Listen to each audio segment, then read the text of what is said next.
Om Sahana Vavatu Sahana Bhunaktu Sahaviryam Karavavahai Tejasvinavadi Tamastu Ma Vishavahai. Om Shanti Shanti Shanti. And we'll try to share the screen. Okay, where is it hiding there?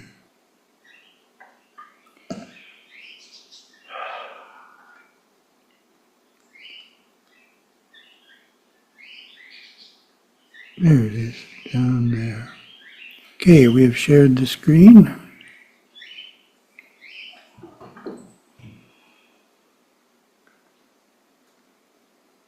And we are September 22nd. Starting with the publisher's desk here. Topic 1, be a spiritual leader. Uplift the spirit of everyone you meet by expressing kindness, gratitude, appreciation, and encouragement. Good list of qualities to express. This publisher's desk presents my thoughts on the difference between the nature of a spiritual leader and the nature of a religious leader.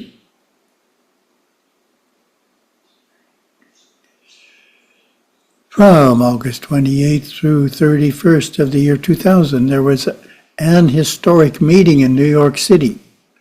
2,000 of the world's preeminent religious and spiritual leaders representing the many faith traditions gathered at the United Nations for a Millennium World Peace Summit of religious and spiritual leaders to pledge themselves to work for peace. They met in the General Assembly Hall. It was an historical first. Gurudeva was instrumental in getting a strong Hindu presence at the event and was among the Hindu delegates. So that's in the center there, that's Sambhamurti Shivacharya, the Acharya who gave permission for younger Acharyas to teach us the Parartha Puja. And on the right, on his right is Shanmugam Shivacharya, who recently conducted the installation ceremony at Yerevan Temple for the crystal Shiva Lingam. Speaking at one gathering and to the press, he delivered the message for world peace, stop the war in the home. The talk was also published as his publisher desk column in the November-December 2000 issue of Hinduism Today. Yes, so that's starting in the microcosm, your own home, and then spreading it out to friends and relatives and neighbors and the community. So it starts from the home. When asked by the United Nations leaders how humanity might better resolve the conflicts, hostilities, and violent happenings that plague every nation, this is quoting Gurudeva, I answered that we must work at the source and cause, not with the symptoms. That is what we do in Ayurvedic medicine. Focus on the causes, on establishing the body's natural balance and health. That way we are not always working with illness and disease. We are spending time and resources instead to establish a healthy system that itself fights off sickness. To stop the wars in the world, our best long-term solution is to stop the war in the home. It is here that hatred begins, that animosities with those who are different from us are nurtured, that battered children learn to solve their problems with violence. End of quote. The UN Summit caused me to reflect on the difference between a religious leader and a spiritual leader. Interesting question, and that's the first question to you. What is the difference between a religious leader and a spiritual leader?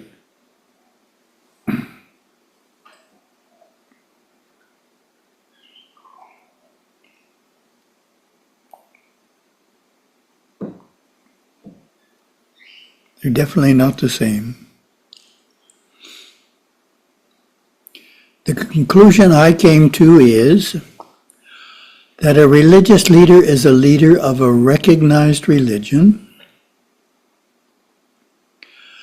A spiritual leader is someone who is expert in uplifting the spirit of others. Some religious leaders are also spiritual leaders and some are not. Some spiritual leaders are also religious leaders and some are not. Gurudeva was definitely both. In fact, he was an expert in uplifting the spirit of others, no matter what their religion or ethnicity.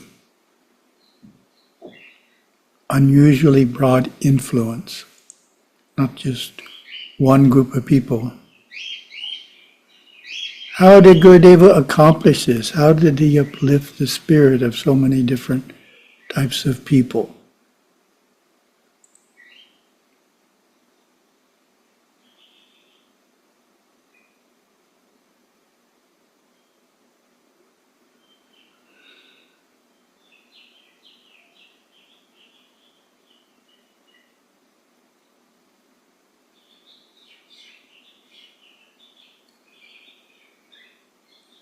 By speaking encouraging words to individuals and groups alike. A very simple idea, speaking encouraging words. You too can be a spiritual leader. It's not that hard. Simply make it a point to say something encouraging, complimentary, and high-minded to everyone you meet.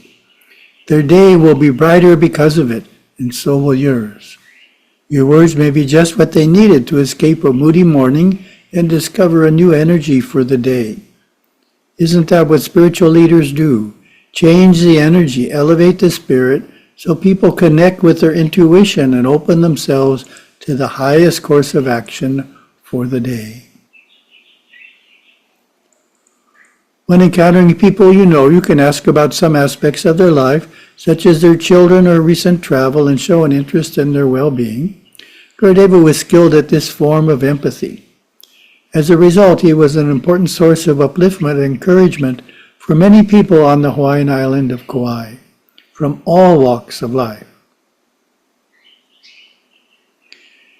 Meetings are excellent opportunities for encouraging others. Listen attentively to each individual's ideas, and when they are good ideas, be sure to compliment them. If someone is trying hard or is a bit shy in presenting an idea, make a few encouraging remarks to help him or her feel more confident.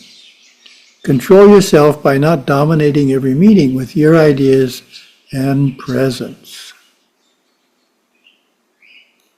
Another way to be a spiritual leader is to uplift others by expressing gratitude for their help, friendship, and presence in your life.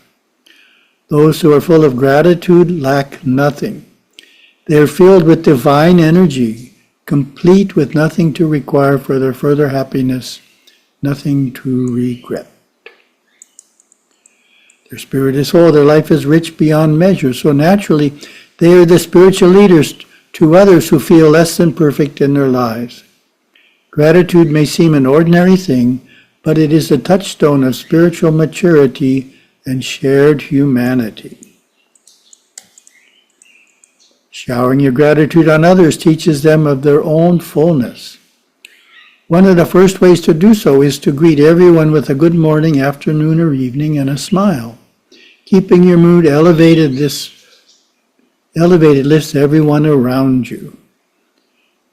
But if a shortcoming is seen, everyone is swift to point it out, and often it is an unkind manner. Sorry, I jumped ahead. Unfortunately, it is all too common a way of our times that when something is done that is good, helpful, or loving, it is overlooked, treated as something expected. No acknowledgement is shown, no appreciation is expressed. But if a shortcoming is seen, everyone is swift to point it out, and often in an unkind manner. Let's look at some common examples of not being grateful Let's look at some common examples of not being grateful or expressing appreciation. Question to you. What examples come to your mind?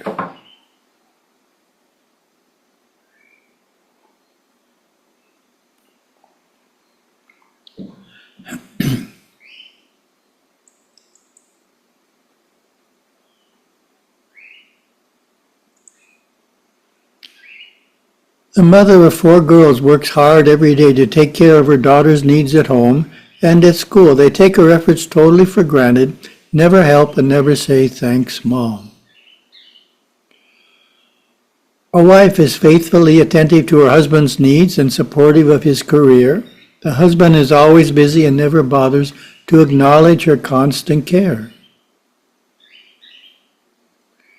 A husband works hard to financially support his family, even toiling weekends to earn extra income. The wife, thinking it is his duty, never expresses any gratitude for his tireless efforts, but even nags him. Supervisor takes extra time with her staff to help improve their skills and advance their position, but they turn their backs and never express thanks for her leadership. Gurudeva developed 2 sadhanas in this area, one for gratitude and one for appreciation. He advised fulfilling the sadhana of gratitude first, then the sadhana of appreciation. What is the sadhana of gratitude?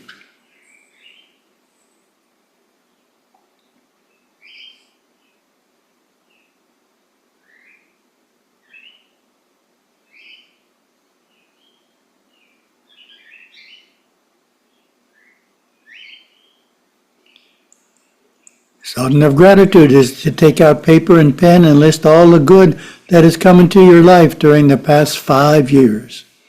As memory is stimulated, the list will grow. Gurudeva suggests that if you find yourself not able to even recall one good thing, write several times, "I am a spiritual being of light, maturing in the ocean of experience." This will stimulate a positive memory, which will soon be followed by more. Feelings of loving appreciation will begin to flow toward those who helped you in the good times. Feelings of acceptance and forgiveness will also well up for the bad times. This sadhana echoes the wisdom found in the Tirukural's chapter on gratitude. It is improper to ever forget a kindness. For good to forget it once, an injury received. And, of course, the next question is logically, what is the sadhana of appreciation?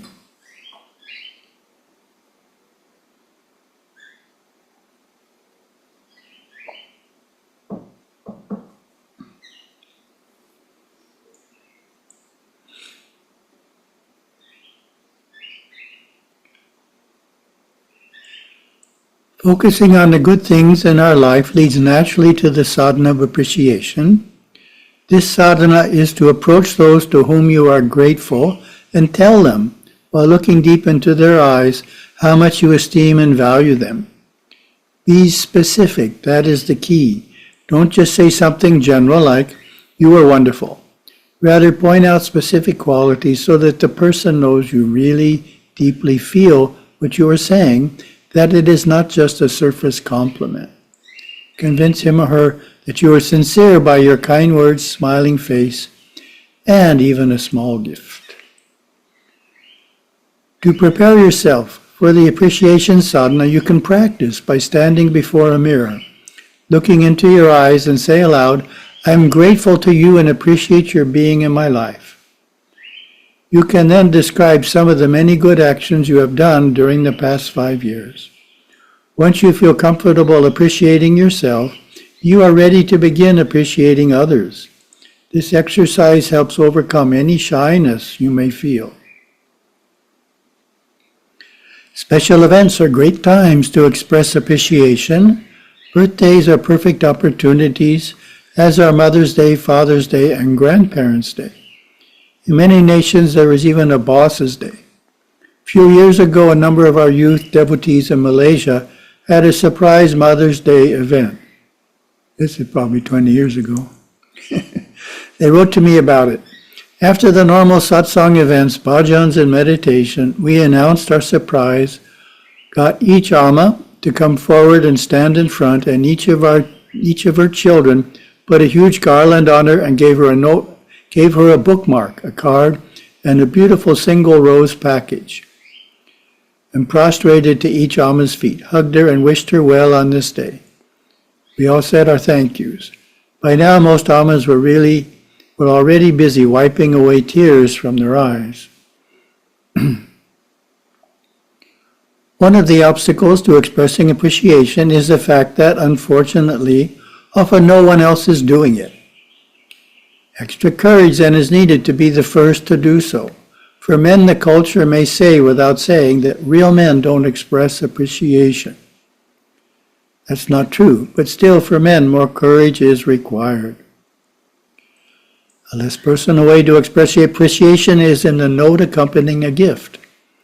A gift that you make yourself conveys care and a heartfelt sincerity.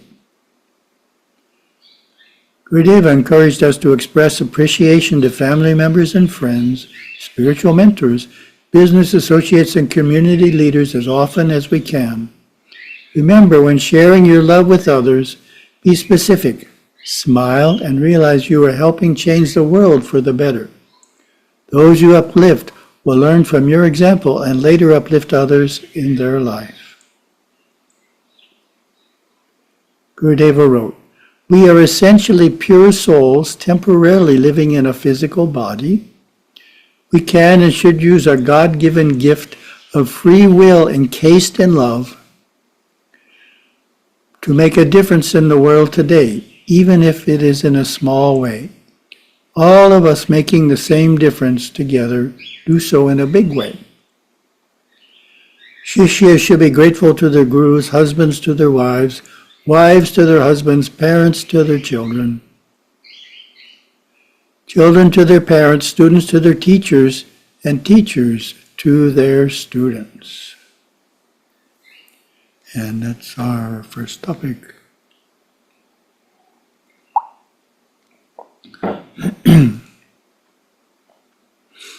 Second topic, continuing the series of 64 character qualities from a character building workbook. Still in the C's, lots of C's. Up to creativity is the 16th character quality. How would you define creativity?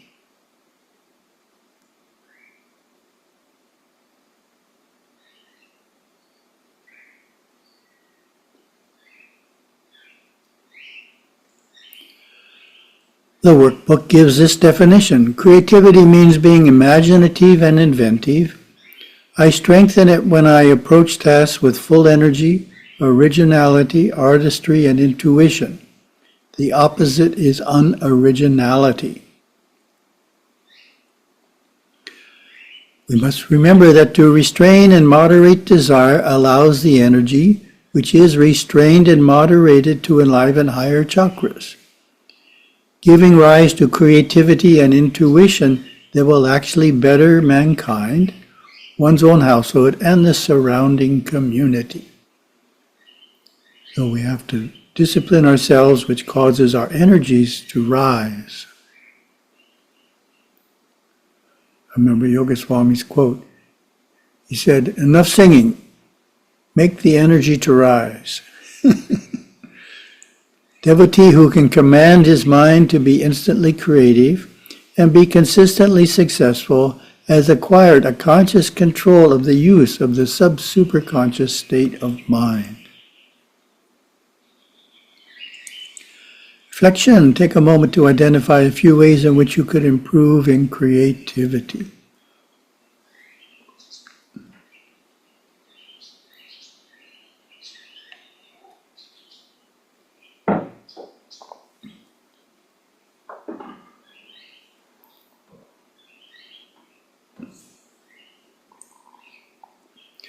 Third topic, answering questions sent to satsang@hindu.org. There's just one question I'm answering today, as the answer is quite long. And the question's pretty long too. Okay. Tamil to read here. Yadhum Oorey Yavarum Kelir is a famous Tamil phrase that translates to "Every place is my home, everyone is my kin." This line is attributed to the Tamil poet Kaniyan Pungundranar from the Sangam period. The phrase reflects a universal outlook emphasizing the idea of global citizenship and the oneness of humanity, highlights the Tamil culture's inclusivity and broad-mindedness, promoting the values of tolerance and acceptance. Everyone usually attaches oneself to the country in which they are born. This phrase was used a very long time ago. These days, people use the different reasons to create friction between people. It will be great to learn more on this topic from Satguru during one of the upcoming satsangs. Today's the day.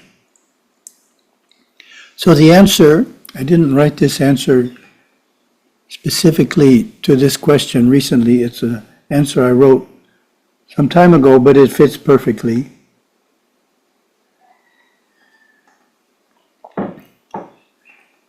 And relates to 2001, September 11th, big deal in the US, attack on the World Trade Center in New York. Key Western leaders increasingly condemned some men as being evil and extolled others as being good. This, of course, is not the Hindu perspective. It's good to take time to reflect on the Hindu point of view regarding good and evil to make sure your thinking on the matter remains uninfluenced by Western philosophical thought regarding the nature of man. The Hindu viewpoint is that all of mankind is good, none is evil. We are all divine beings, immortal souls created by God. In fact, we are all one family, as the ancient scriptures state. Vasudhaiva Kutumbakam. The whole world is one family. This expresses the ideal that we do not identify with a part of a group, but rather the whole. Seems impossible to look at those who attack us with compassion, but it is possible, and it is practiced by the most spiritual among us. Here is an exercise to apply this idea to your life. Start with yourself and add others, immediate family, distant relatives, friends, others living in your neighborhood, others in your state, others in your country, others in foreign countries. Now, who is left out? Next, add them one group at a time until no one is left out and you truly feel Vasudhaiva Kutumbakam. The whole world is one family. What is the Hindu philosophical basis for this idea? It is that all human beings are on a spiritual journey to moksha, whether they realize it or not, and the journey spans many lives. If all are on the same journey, why is there such a disparity between men? Clearly, some act like saints and others act like sinners. Some take delight in helping their fellow man, while others delight in harming them. The Hindu explanation is that each of us started the journey at a different time. Thus, some are at the beginning of the spiritual path, while others are near the end. In other words, there are young souls and there are old souls. Gurudeva describes this in an insightful way. People act in evil ways who are not yet in touch with their soul nature and live totally in the outer instinctive mind. What the ignorant see as evil, the enlightened see as the actions of low-minded and immature individuals. In summary, when people act in evil ways, we don't condemn them as evil people, but rather inwardly see them coming up in consciousness over a period of multiple lives and eventually acting in virtuous ways. Oh, thank you very much.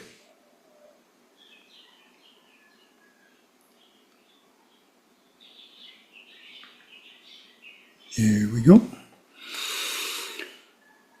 Oh.